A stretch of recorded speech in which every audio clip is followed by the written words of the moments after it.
અને જ્યારે અશ્વત્થામા એ પાંડવોની શિબિરમાં પ્રવેશ કરવા જતા હતા ને ત્યારે મહાદેવજીએ રોક્યો એને, ભોળાનાથ, 1 મિનિટ રોકાઈ જા. મહાભારત. ભગવાન શિવે તલવાર આપી કે લે આ તલવારથી પાંડવોના 5 પુત્રો છે, 5 પુત્રના માથા કાપી નાખ કરવો પડે. આ મહાભારતની અંદર તમે જોવા જાઓ તો ભગવાન કૃષ્ણની અનેક લીલાઓ છે. ભગવાને જે મહાભારતમાં લીલા કરી છે એ તો અદ્ભુત છે. મહાભારતમાં યુગ પુરુષ કૃષ્ણને જોવા હોય તો મહાભારતમાં જોઈ શકાય. મહાભારતનું એ મેદાન છે, એ મેદાનની અંદર પાંડવો અને કૌરવોનું યુદ્ધ સમાપ્તિના આરા ઉપર છે. અને છેલ્લું યુદ્ધ ચાલતું હતું ગદા યુદ્ધ. ભીમને કહ્યું કૃષ્ણએ કે લગાવો ગદા. ગદાઓ મારી છે અને એ સમય એની કમર તોડી નાખી છે. અને જેવી કમર તૂટી છે, પડી ગયો છે દુર્યોધન નીચે. ભીમે એવા ગદાના પ્રહાર કર્યા, છેલ્લે ગદાનો પ્રહાર કરવા કૃષ્ણે કહ્યું કે છોડી દો. અધમુઓ છોડી દીધો, નહીં મર્યા જેવો નહીં જીવવા જેવો. કણસતો વીર ભૂમિમાં પડી ગયો, આ વીર દુર્યોધન. અને એ સમયે મહાભારતની એ કુરુક્ષેત્રની એ ભૂમિકાનું વર્ણન કરતા વ્યાસજીની કલમ કહે છે કે એ ધૃતરાષ્ટ્રનો પુત્ર આ રણ મેદાનમાં કણસતો હતો. અંદરથી વેદના હતી કે અમે 100 ભાઈઓ મરી ગયા, હવે તો હું મરી જઈશ. ઓલામાંથી 5 ભાઈઓ ન મર્યા, 1 ન મર્યો પાંડવોમાંથી. અમારી પાસે દ્રોણ જેવા, કૃપાચાર્ય જેવા, પિતામહ ભીષ્મ જેવા મહાન યોદ્ધાઓ હતા, છતાં પણ નહીં. એનો મતલબ છે કે અમે હારી ગયા, એનું મારે કારણ શોધવું પડશે.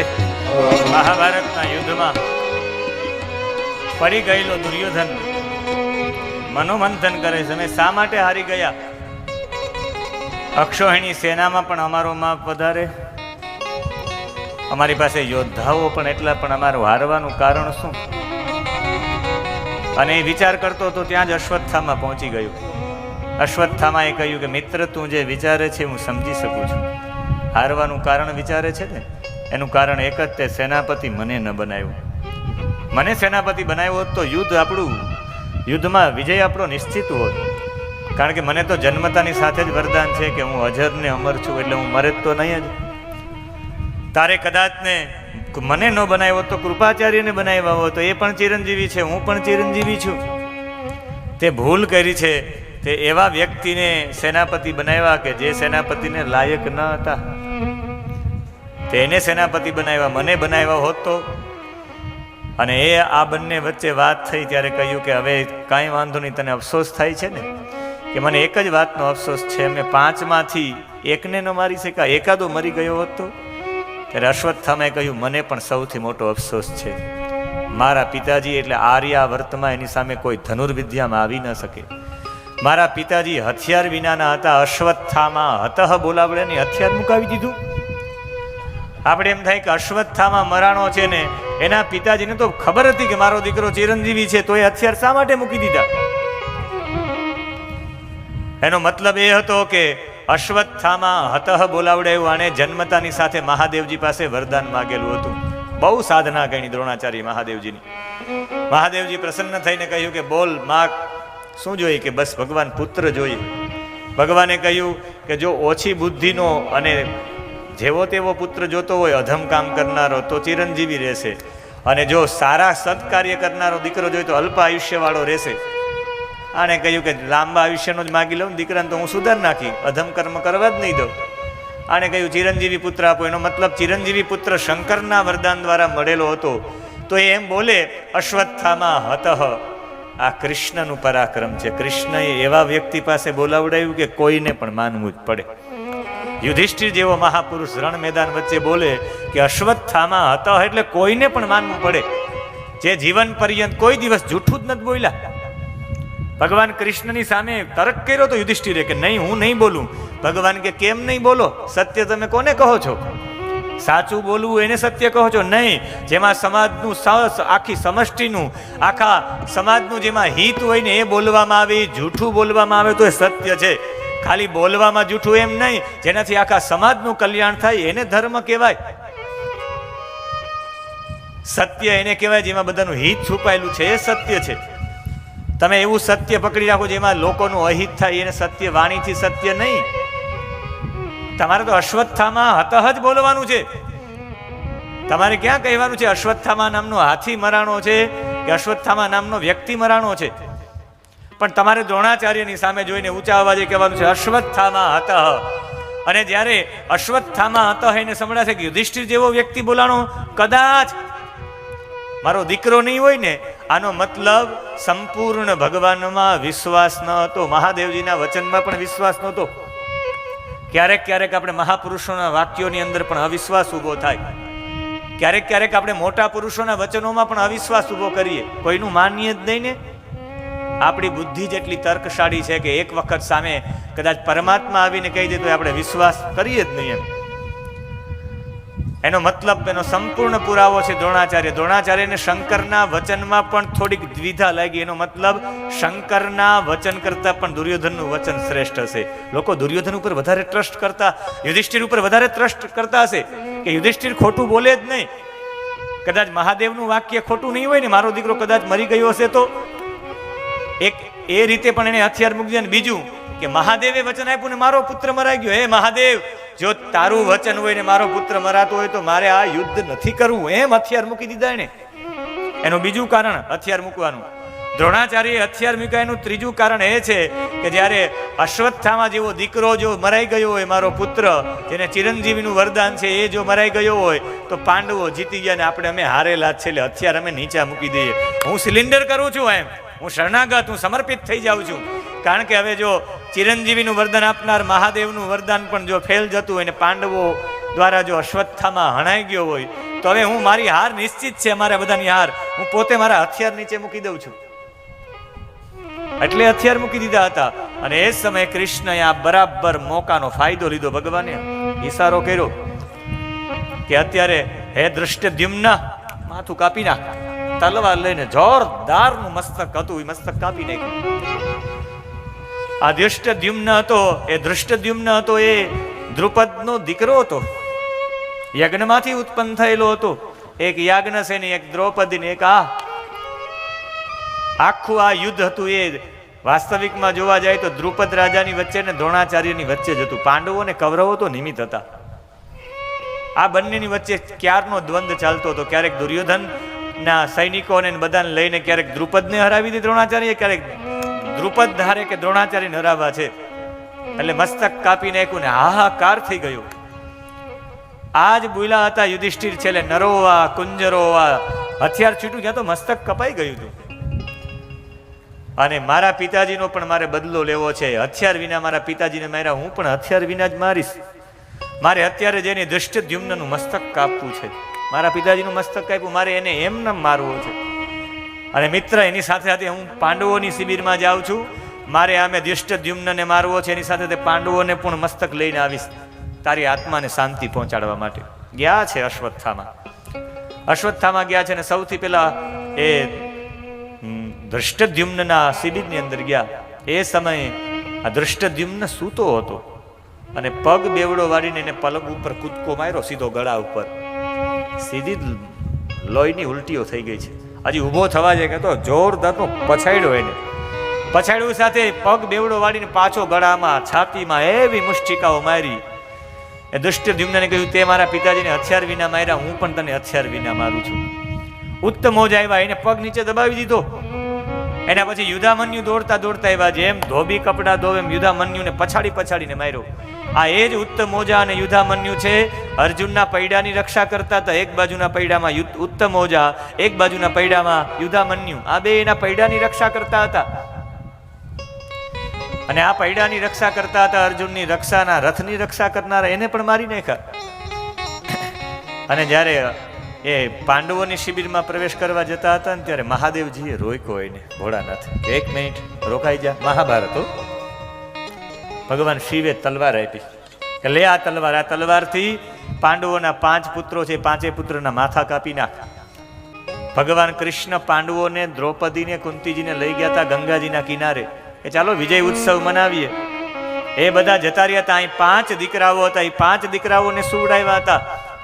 એમાં સૌથી મોટો દીકરો હતો યુધિષ્ઠિર નો દીકરો, જેનું નામ હતું પ્રતિવિંધ્ય. શત્રુઓના પ્રહાર સહન કરવામાં વિંધ્યાચલ પર્વતના સમાન છે ને પ્રતિવિંધ્ય કહેવાય. ભીમનો દીકરો હતો. 1000 સોમ યજ્ઞ કરીને જે પુત્ર ઉત્પન્ન કર્યો નામ હતું શ્રુત સોમ. એના પછી ત્રીજો દીકરો હતો અર્જુન. યશસ્વી કર્મો કરીને જે પુત્ર મેળવ્યો હતો એનું નામ હતું શ્રુતકર્મા. નકુલનો દીકરો હતો પૂર્વ એક પ્રતાપી રાજા થઈ ગયો હતો પાંડવોના કુળમાં, જેનું નામ હતું શતાનિક. એના નામ ઉપર શતાનિક રાખ્યું હતું. અને સહદેવનો દીકરો હતો, કૃતિકા નક્ષત્રમાં જન્મ થયો હતો એટલે નામ રાખ્યું હતું શ્રુતસેન.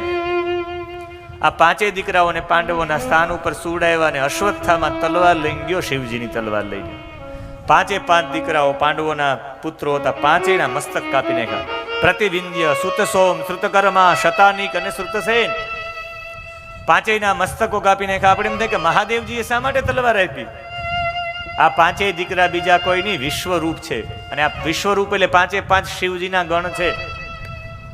એ જ્યારે આકાશ મંડળની અંદર વાસ કરતા હતા, એક દિવસ એને જોયું કે વિશ્વામિત્રએ હરિશ્ચંદ્ર પાસેથી રાજ્ય લઈ લીધું, તારામતી પાસેથી ભવન લઈ લીધું, બધું લઈને કીધું નીકળી જાઓ કાશીની બજારમાં વેચાવા. અને અયોધ્યાના નગરમાંથી જ્યારે અયોધ્યાની નગરી છોડીને જતા હતા, એક તરફથી રોહિત, તારામતી અને હરિશ્ચંદ્ર, ત્યારે તારામતીએ છેલ્લી વખત એના ભવન તરફ જોયું. સ્ત્રીઓને ભવન તરફ બહુ લાગણી હોય. આમ ફરીને જોયું ને કે હાથમાં ચાબુક હતી, જોરદારની 5 ચાબુકો મારી વિશ્વામિત્રે કે એ ભવન મારું છે, એની સામે જોતી પણ નહીં, ચાલ નીકળ.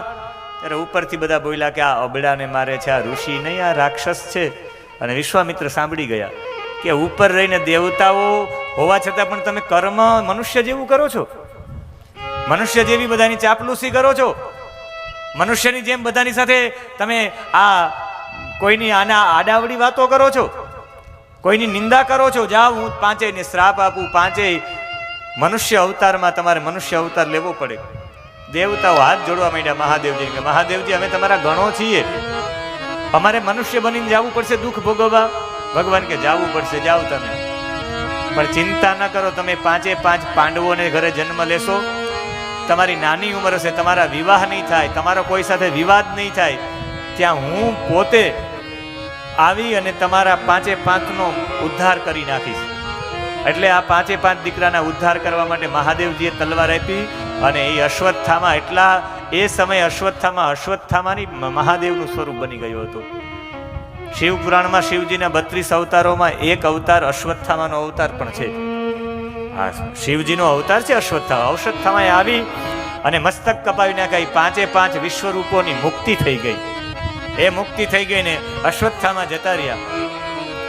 પાંડવો, દ્રૌપદી અને કૃષ્ણ પધાર્યા છે.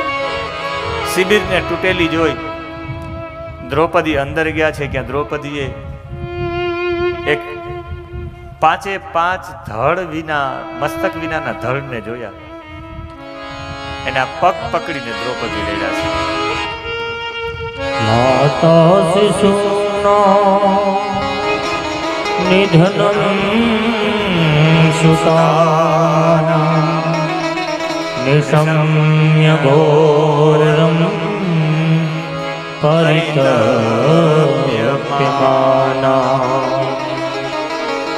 તદા રુદન વાસ્પ્રકલા ગુલાતી તામ સાંત્વયન્ના કિરીટમાલી.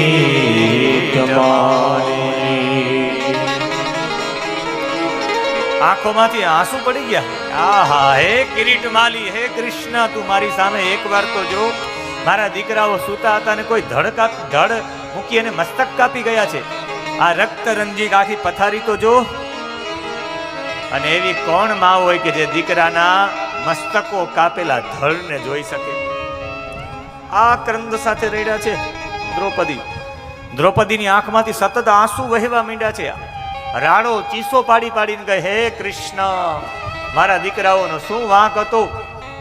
મારા દીકરાઓએ તો હજુ જ એમના થોડા સમય પહેલા મારા ખોડામાં એના માથા રાખીને હું માથા ઉપર હાથ ફેરવતી હતી. હજુ તો આ દીકરા આરામમાં હતા અને કોઈ નરાધમ, કોઈ પાપીએ એને આવીને એના મસ્તકો કાપી નાખ્યા છે. એ સૂતા સૂતા એના મૃત્યુ થયા છે. એની કમોત ન થાય, એની આત્માઓ ભટકે નહીં, એની અધોગતિ નહીં થાય. હે કૃષ્ણ, મારા ઉપર કૃપા કર, હે કૃષ્ણ, મારા ઉપર કૃપા કર. પણ અર્જુન જોઈને શીખા કૃષ્ણ પણ મૌન રહ્યા છે. અર્જુન એ સમય સંકલ્પ કરી દો કે હે આર્ય નારી દ્રૌપદી, સાંજ સુધીમાં જેણે તારા પુત્રના મસ્તક કાપ્યા એનું મસ્તક તારી સામે લઈ આવીને કાપી ન નાખું. તારે એના મસ્તક ઉપર ઊભા રહીને તારે અંત્યેષ્ટિનું સ્નાન કરવાનું છે. સાંજ સુધીમાં ન લઈ આવું તો હું મારા દેહનો ત્યાગ કરી દઈશ, હું અગ્નિ સ્નાન કરી લઈશ. આવી પ્રતિજ્ઞા કરીને અર્જુને કૃષ્ણ કહ્યું ચાલો કૃષ્ણ રથ ચલાવો. અને આ કૃષ્ણનો રથ નીકળ્યો છે. ધૃષ્ટદ્યુમ્નના સારથી આવ્યા. એને કહ્યું કે આ બીજા કોઈને મારનારો કોઈ નહીં, આ ધૃષ્ટદ્યુમ્નને મારનારો, ઉત્તમોજાને મારનારો, યુધામન્યુને મારનારો અને તમારા 5 પુત્રને મારનારો એક જ વ્યક્તિ છે જેનું નામ છે અશ્વત્થામા. અશ્વત્થામા બદલો લેવા માટે આ બધાને મારી ગયો અને આ તરફ 5 મસ્તકો લઈને ગયો છે અશ્વત્થામા દુર્યોધન પાસે કે લે આ 5 મસ્તક. પાંડવો ન મળ્યા તો પાંડવોના પુત્રો. ત્યારે દુર્યોધન રેડ્યો છે કે અમારા કુટુંબમાં એક પાણી પીવડાવવા વાળો ન રહેવા દીધો, ખાલી રેડ્યા છે એમ નહીં. દુર્યોધને અફસોસ કર્યો છે. અને એ સમયે અશ્વત્થામા છે, અશ્વત્થામાને ખબર પડી કે કૃષ્ણનો રથ આવે છે, મને પકડી લેશે. ભાગ્યા છે અશ્વત્થામા. ખબર પડી કે કૃષ્ણ અશ્વમાં સૌથી હોશિયાર છે, કદાચ મને પકડી લેશે. એણે બ્રહ્માસ્ત્રનો પ્રયોગ કર્યો. સામે અર્જુને પણ બ્રહ્માસ્ત્રનો પ્રયોગ કર્યો. ભગવાને કહ્યું પાછા બંને બ્રહ્માસ્ત્ર વાળી લે. બંને બ્રહ્માસ્ત્ર વાળી અને જેવા જ બ્રહ્માસ્ત્રો વાળ્યા એની સાથે અહીંયા યુદ્ધ થયું છે. એવું ભયંકર યુદ્ધ થયું છે કે એ યુદ્ધની અંદર પકડી લીધો છે અશ્વત્થામાને, બંદી બનાવીને લઈ ગયા છે. ઢસડતો લઈ આવ્યા ને એ સમયે જ્યારે દ્રૌપદીને બહાર બોલાવ્યા કે દ્રૌપદી નીકળો બહાર, તમારા દીકરાને મારનારો તમારી સામે છે. અને એ પોતાના દીકરાને મારનારા સામે છે. એ બહાર જોઈને બહાર નીકળ્યા કે તો અશ્વત્થામા બાંધેલો જોયો, નીચી મુંડી છે અને ગુરુપુત્રને નિરાશ જોયો એટલે કહ્યું કે છોડી દો, એ બ્રાહ્મણનો દીકરો છે. મેં મારા 5 દીકરા ખોયા છે, મને ખબર છે દીકરા ખોવાનું દુઃખ શું હોય. આપણે આ ગુરુ માતા કૃપી એની એક અંતિમ લાકડી છે આ, અને એ અંતિમ લાકડીને જો મારી નાખશો તો બ્રાહ્મણનો વધ કરશો, એમાંથી આપણું કુળ બચી નહીં શકે. અને ક્યારેક ક્યારેક એવું થાય હો, બ્રાહ્મણના કુળને ક્યારેક તમે વધ કરો, એનું અપમાન કરો તો તમારા કુળનો નાશ થઈ જાય. અને એ દ્રૌપદી સમજી ગયા બરાબર. એ દ્રૌપદીએ માફી માંગી છે કે ના છોડી દો, 5 દીકરા ખોઈને મને ખબર છે દીકરાનું દુઃખ બહુ મોટું હોય, મારે એ માને દુઃખ નથી પહોંચાડવું. બસ આ વાક્ય જ પુણ્યના ઢગલા કરી નાખ્યા. બદલો લેવાની ભાવના હોવા છતાં પણ બદલો ન લીધો. બદલો ન લીધો એમ નહીં, પણ છોડી મૂકો. એ ગુરુપુત્ર આપણા ગુરુ સમાન કહેવાય. ગુરુની હાજરી ન હોય ત્યારે ગુરુપુત્ર ગુરુ સમાન કહેવાય. આટલી બધી વેદનાઓ હતી, વેદનાને ઠારી નાખી, ક્રોધને દબાવી લીધો અને અશ્વત્થામાને છોડી મૂક્યો છે. કૃષ્ણને કહ્યું કે મારે અગ્નિ સ્નાન કરવું પડશે, હું શું કરું? છેલ્લે એને યાદ આવી ગયું કે શિરચ્છેદ નહીં, શિખાચ્છેદ કરી નાખો. ચોટી કાપી નાખી, ત્યાંથી મણી કાઢી લીધો, ધક્કો મારી અપમાનિત કરીને કાઢી મૂકો. બ્રાહ્મણના દીકરાની ચોટી કાપી નાખો. બ્રાહ્મણના દીકરા પાસેથી કંઈ હોય લઈ આંચકી ધક્કો મારીને કાઢી મૂકો. બ્રાહ્મણના દીકરાનું અપમાન કરો, આ એના મૃત્યુ સમાન છે. એટલે એને દૈહિક વધ કરવો જ ન પડે, અપમાન કરી નાખો એટલે એના માટે મૃત્યુ થઈ જાય. બ્રાહ્મણાહા મોદકા પ્રિયાહા, બધા કે બ્રાહ્મણોને લાડુ બહુ પ્રિય છે. મોદકનો એક અર્થ સંસ્કૃતમાં થાય મૂદ. મૂદ ધાતુ ઉપરથી મોદક શબ્દ બન્યો છે. મૂદનો મતલબ થાય આનંદ. બ્રાહ્મણને આનંદ પ્રિય છે. કંઈ ન આપો ને કંઈ નહીં, ખાલી એને આનંદ અને માન સન્માન આપો તો એ રાજી થઈ જાય. અહીં ધક્કો મારીને કાઢી મૂક્યો છે. અશ્વત્થામા બળી ગયો. એના કરતા તો મારી નાખ્યો હોત તો મરી જાય એટલે એકવારમાં તો પૂરું થઈ જાય. આ તો વારે ઘડીએ એને અપમાન યાદ આવે કે ઓહો મારું અપમાન, એટલી વખત મરે. 1000 વખત અપમાન યાદ આવે, 1000 વખત મરે. એટલે આ છોડી દીધો. એટલે ભગવાન કૃષ્ણે કહ્યું કે છોડી દો, આ એના માટે સૌથી મોટું મૃત્યુ છે. વિચારો, શિરચ્છેદની મસ્તકની જગ્યાએ ચોટી કાપી નાખી. એક સમય હતો બધા ચોટી રાખતા, એક સમય હતો કે ચોટીની મહત્તા હતી. આજે પણ વિદેશના લોકો માંડ્યા છે ચોટી રાખવા. ઇસ્કોનમાં ભૂરિયાઓ ચોટી રાખવા માંડ્યા. આપણા વડીલોએ કાપી નાખી હતી, એને બ્રાહ્મણોએ કાપી નાખી કે હગાયો નથી થતી. હમણાં જ પેપરમાં બહુ મોટો લેખ આવ્યો હતો કે ચોટી રાખી એટલે સગાઈ છૂટાછેડા થઈ ગયા, બહુ વાયરલ થયું આ. અને અમારે પણ નિયમ છે પંડિતોએ ફરજિયાત ચોટી રાખવાની. પાઠશાળામાં તો જો ચોટી કપાઈ ગઈ હોય વેકેશનમાં તો મોટો દંડ થતો. અમને એમ થાય કે આ ચોટીનું એટલું બધું મહત્વ શું, આ ચોટી બાંધવીને છોડવીને. તમે લઘુશંકા જાઓ તો ચોટી છોડવાની, તમે સ્નાન કરવા જાઓ ચોટી છોડવાની, તમે જમવા માટે બેસો તમારે ચોટીની ગાંઠ ખોલી નાખવાની. તમે કોઈ દિવસ ખંભા ઉપર શવસ્કંદ લ્યો, કોઈની શબ વાહિની લ્યો, કોઈની અર્થી ખંભા ઉપર લ્યો તો ચોટીને છોડી નાખવાની. આપણે એમ થાય કે આ બધા નિયમો આપણે જડતા પૂર્વક લાગતા, પણ લાંબા ગાળે ખબર પડી કે આની પાછળ તો મોટું સાયન્સ છે. તમારા શરીરની સાત્વિક ઉર્જાઓ નીકળવા નહીં દેવી એના માટે ચોટી છે. તમે જમવા માટે બેસો એટલે આસન લઈને જ જમવા બેસવું. બાકી તમે જમવા સમયે તમને જે એમાંથી ઉર્જા પ્રાપ્ત થઈ, ઉર્જા તો ગુરુત્વાકર્ષણના બળથી નીચે વહી જાય જમીનમાં. તમે જમવા બેસો ત્યારે આસન એવા માટે હોવું જોઈએ કે તમારા જમવાની ઉર્જા તમારા શરીરમાં જ રહી, ગુરુત્વાકર્ષણના બળથી નીચે ન જ આવી જોઈએ. પ્રાથમિક શાળામાં વિદ્યાર્થીઓમાં હાથ આમ જોડીને પ્રાર્થના કરતા હોય, પગ બેવડાવાળી આંખ બંધ કરીને પ્રાર્થના કરતા હોય, સંસ્કૃતના શ્લોકો સ્તુતિ ગાતા હોય, ત્યારે આંખ બંધ રાખવાની મતલબ શું? તમારા શરીરમાં સંસ્કૃતના શ્લોકો બોલો ત્યારે સાત્વિક ઉર્જા ઉત્પન્ન થાય. એ સાત્વિક ઉર્જા 4 જગ્યાએથી નીકળી જાય. એક તમારા પગના આંગળા અને અંગૂઠામાંથી. પગે લાગવાનો નિયમ એ જ છે, આંગળા અને અંગૂઠા આમ હોય એમાંથી ઉર્જા નીકળે આમ. એ ઉર્જા તમારે નીકળવા દેવી હોય, તમારી ઉર્જા ગ્રહણ કરવી હોય તો નિયમ એવો છે કે તમારો આ સપાટ ભાગ, આ ભાગ છે એ સામેવાળાના પગમાં અડાડી દો એટલે એના શરીરની આખી ઉર્જા તમારા શરીરમાં આવી જાય. એટલે શિષ્ય ગુરુ બંનેનું પ્રણામ જોજો, દંડવત પ્રણામ હશે. શિષ્ય ગુરુના ચરણોમાં આમ સૂઈ જાય અને આ ભાગ અડાડે એટલે આખી ઉર્જા ખેંચી લે. એટલે ગુરુ કરતા શિષ્ય ચડિયાતા હોય. એટલે પગમાંથી ઉર્જા બહાર ન નીકળવા દેવી તો પલોઠી વાળી જાઓ, બેન્ડ વાળી દો. એટલે બેન્ડ વાળી દો એટલે ઉર્જા બહાર નીકળે. એટલે આપણી સંસ્કૃતિમાં જમવાનું પણ પલોઠી વાળીને છે, આપણી સંસ્કૃતિમાં પૂજા કરવી પણ પલોઠી વાળીને છે, આપણી સંસ્કૃતિમાં ધ્યાન કરવું એ પલોઠી વાળીને છે. જે ક્રિયા કરવી પલોઠી વાળવાનું તો આવે જ. કારણ કે આ પગ બેન્ડ વળી જાય એટલે તમારી સાત્વિક ઉર્જા જે અંદર હોય એ બહાર ન નીકળે. અહીંથી બેન્ડ વાળી ગયો એટલે જેમ નળી બેવડી વાળી ગયો અને પાણી નીકળે નહીં, અહીં ઉર્જા બંધ થઈ ગઈ. બીજી ઉર્જા હાથમાંથી નીકળે એટલે તો આપણે માથે હાથ રખાવીએ કે મારે માથે હાથ મૂકી દો. શરીરમાં આમ કરો ને એટલે તત્કાલ તમારા હાથ ગરમ થઈ જશે ને આમ રાખશો ને તત્કાલ ગરમ લાગશે. આખી ઉર્જા હાથની આંગળીઓમાંથી નીકળે. એટલે મહાપુરુષો તમારા માથા ઉપર હાથ મૂકે એટલે છેલ્લે પરીક્ષિતના મસ્તક ઉપર સુખદેવજી હાથ રાખશે. એ શક્તિપાત છે. નર્મદાના કિનારે એક મચ્છિયારો હતો. એ કહેતો કે બાપુ તમે બહુ તપ કરો છો, કંઈક માથે તો હાથ મૂકો. બાપુ એ માથે હાથ મૂકો અને શક્તિપાતથી ઓલો ગાંડો થઈ ગયો. એ સાત્વિકતા જીરવી ન શક્યો. એટલે હાથ બેન્ડ વાળી દો એટલે હાથમાંથી ઉર્જા બંધ થઈ જાય નીકળવાની. ત્રીજી ઉર્જા આંખમાંથી નીકળે. એનું તો ઉદાહરણ છે ગાંધારી. ગાંધારીની આંખમાંથી ઉર્જા નીકળી, છોકરો લોખંડનો બની ગયો. મુચકુંદની આંખમાંથી ઉર્જા નીકળી, સામે કાલ યવન બળીને ભસ્મ થઈ ગયો. આંખમાંથી ઉર્જા નીકળે એનું પ્રત્યક્ષ ઉદાહરણ છે. કોઈ બહુ દૂધ પીતો હોય તમારી નજર આમ પડી જાય ને કે આ તો 5-5 વાટકા દૂધ પી જાય, ખાલી નજરની જ ઉર્જા પડે દૂધ તમારી આંખે થઈ જાય. એને આપણે કારણ નાખ્યું કહેવાય. કારણ નહીં પણ એની આંખ જ એવી છે, આંખમાંથી ઉર્જા નીકળે. ક્યારેક અમુકને આંખોથી જોઈએ તો આંખોથી એમ જોઈ તો ઓલો સામેવાળો ડરવા માંડી, આંખની ઉર્જાથી ડરતો હોય છે. આંખ બંધ કરી જાય એટલે આંખની ઉર્જા નીકળવાનું બંધ થઈ જાય. સાત્વિક ઉર્જા ત્યાંથી ન નીકળે. અને ચોથી અહીં બ્રહ્મરંધ્રમાંથી નીકળે. અને બ્રહ્મરંધ્રમાં આમ ચોટી વાળીને ખેંચતી હોય, અહીંના વાળ ખેંચાઈ જાય, તણાઈ જાય. એટલે ત્યાં એ તણાયેલા વાળ છે એ છિદ્રને બંધ કરી દે, કાણાને બંધ કરી દે, ખેંચાઈ જાય. એટલે ત્યાંથી પણ સાત્વિક ઉર્જા નીકળે નહીં. એટલે ચોટી રાખવાની જરૂરિયાત છે. એક પણ સાત્વિક ઉર્જા બહાર ના નીકળે. તમારો ચહેરો ઓજસ્વી બને, તમારો ચહેરો તેજસ્વી બને, તમારી અંદર શક્તિપાત થાય, તમારી અંદર નવી ઉર્જા, નવી ચેતના રહે. એનું મતલબ ગામમાં હોય એક ગોર, હર કામમાં હોય મોર. આજ સુધી સંસ્કૃતિની અંદર લોહીનું પાણી અને પોતાના હાડકાનું ખાતર બ્રાહ્મણોએ કર્યું છે. અને એવી સાત્વિક વૃત્તિ છેલ્લે સુધી એના શરીરમાં રહી, એની પાછળનું કારણ એને ચોટી રાખી છે.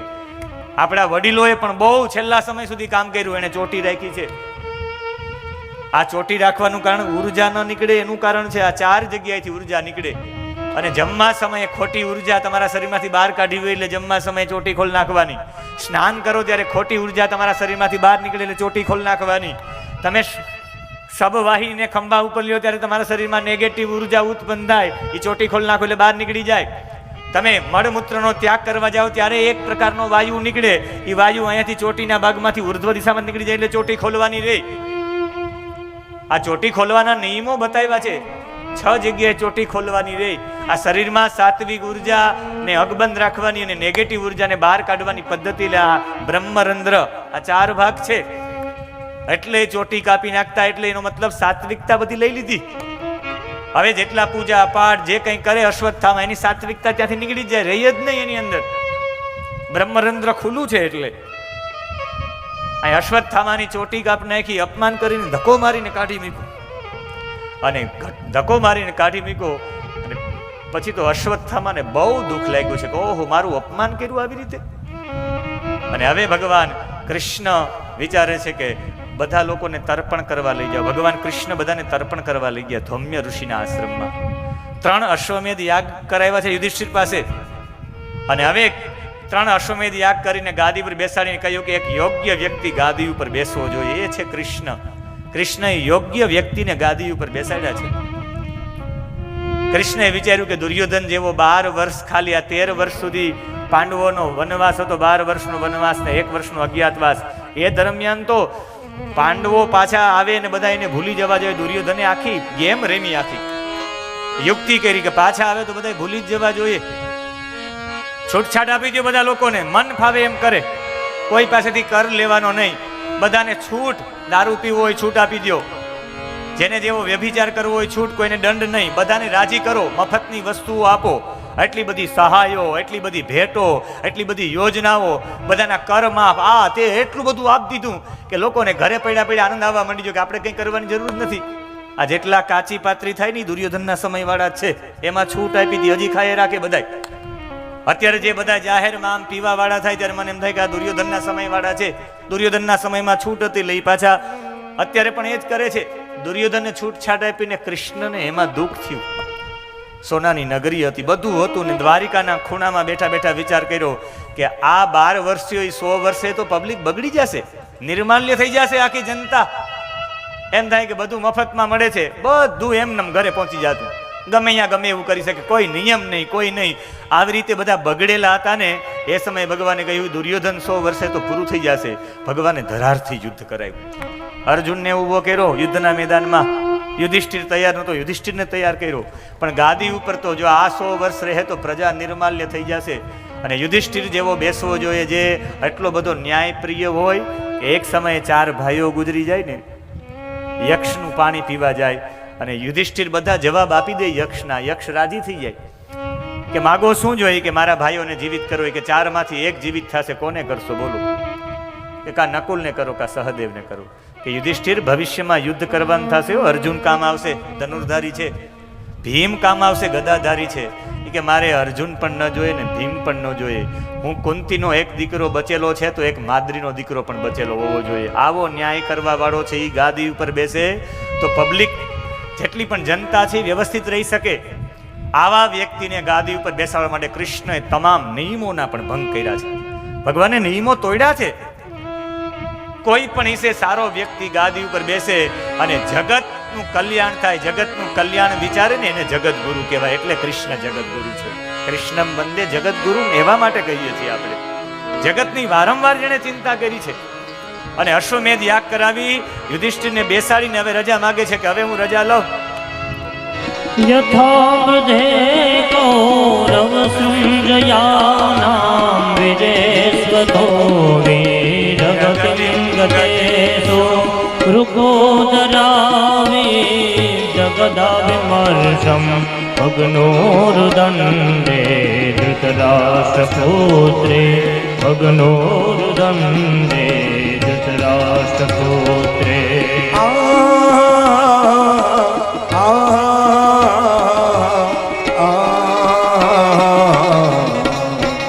अथ श्री महाभारत कथा. अथ श्री महाभारत कथा.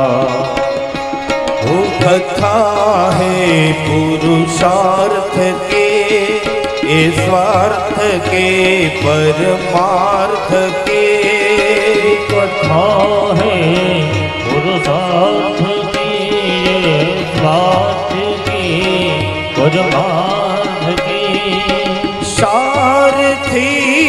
जिसके बने श्री कृष्ण भारत पार्थ के शब्द घोषित हुआ जब सत्य सार्थक सर्वथा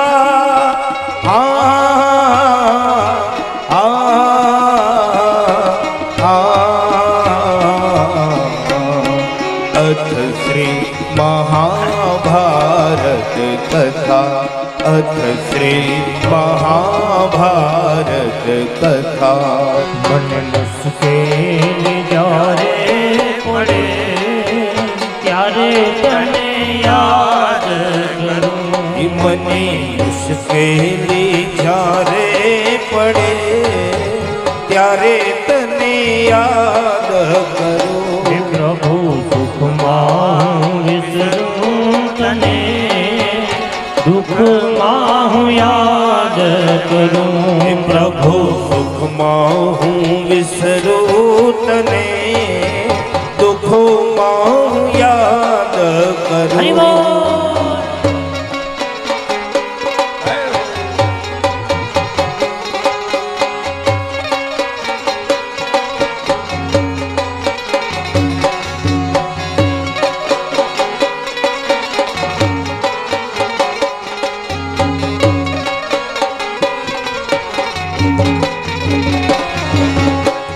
મોડી હોય જ્યારે બે પૈસાની મૂડી હોય જ્યારે બે પૈસાની મૂડી હોય જ્યારે બે પૈસાની મૂડી હોય જ્યારે બે પૈસાની બની જાઉં તોય બહુ અભિમાની બની જાઉં હું તો એ બહુ અભિમાની હો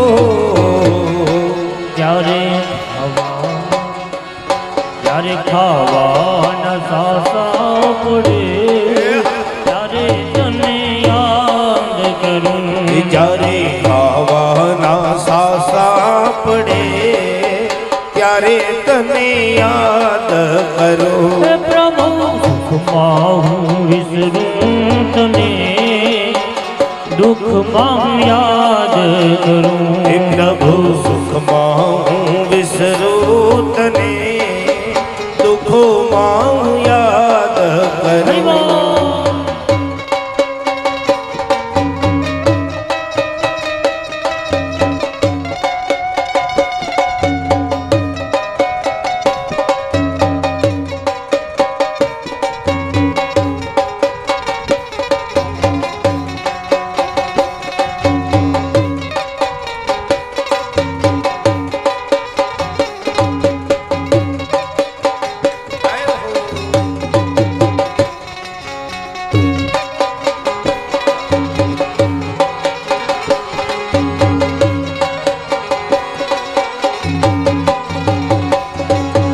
બોલ સાથે હોય જ્યારે બે સંગાથી સાથે હોય જ્યારે બે સંગાથી ગજ ગજ ફૂલતી મારી છાતી ગજ ગજ ફૂલતી મારી છાતી હો જ્યારે એ કુલામાં મરવું પડે ત્યારે તને યાદ કરું એ જ્યારે એકલામાં મરવું પડે ત્યારે તને યાદ કરું હે પ્રભુ સુખમાં વિસરું તને દુઃખમાં હું યાદ કરું હે પ્રભુ સુખમાં હું વિસરું તને દુઃખોમાં હું યાદ કરું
જ્યારે મારા અંગમાં છલકે યૌવન જ્યારે મારા અંગમાં છલકે પાપો કરતા મુખડું મલકે પાપો કરતા મુખડું મલકે જ્યારે કાયામાં કીડા પડે ત્યારે તને યાદ કરું એ જ્યારે કાયામાં પીડા પડે ત્યારે તને યાદ કરો હે પ્રભુ સુખમાં વિસરું તને દુઃખમાં યાદ કરું હે પ્રભુ સુખમાં હું વિસરું તને દુઃખમાં હું યાદ કરું અનુજે તુજ શરણ રહે છે એ ફરી મજા માણે છે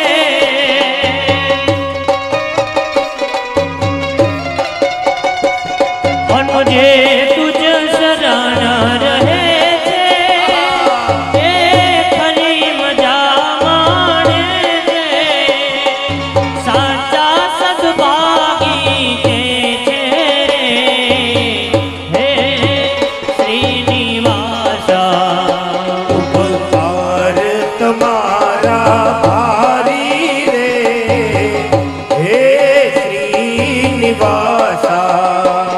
હું દેખું વારે વારે રે હે શ્રીનિવાસા એવું દેખું વારે વારે રે હે શ્રીનિવાસા પ્રભુ તુજ જેવો સુખદાયી તુજ જેવી મન મોટાઈ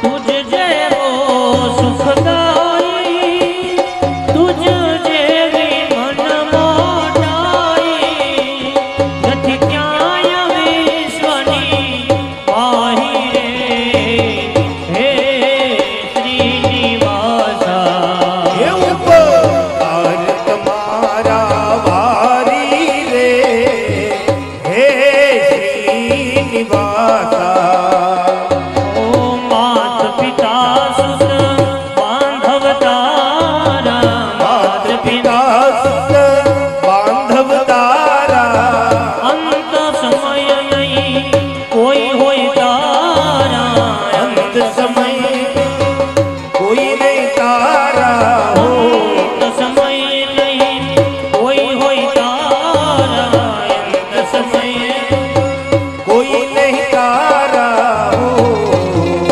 ત્યારે યમુના દરબારમાં કરેલું બધું યાદ આવે ત્યારે યમુના દરબારમાં એનું બધું યાદ આવે મને મુશ્કેલી જાણે પડે ત્યારે તને યાદ કરું મને મુશ્કેલી જ્યારે પડે ત્યારે તને યાદ કરો હે પ્રભુ સુખમાં હું વિસરું તને દુઃખમાં હું યાદ કરું પ્રભુ સુખમાં હું વિસરું તને દુઃખમાં હું યાદ હે કરું પ્રભુ સુખમાં હું વિસરું તને દુઃખમાં હું યાદ કરું પ્રભુ સુખમાં હું વિસરું તને દુઃખમાં હું યાદ કરું ત્યારે ખાવાના સાસા પડે ત્યારે તને યાદ કરું જ્યારે ખાવાના સાસા પડે ત્યારે તને યાદ કરું ત્યારે એકલામાં મરવું પડે ત્યારે તને યાદ કરું જ્યારે એકલામાં મરવું પડે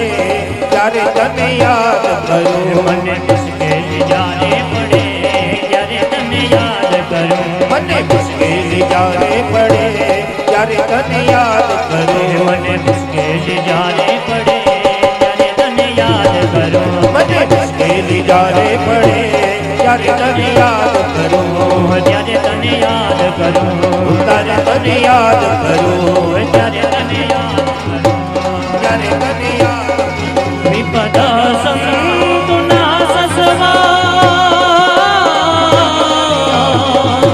ત્યારે તને યાદ તત્ર તત્ર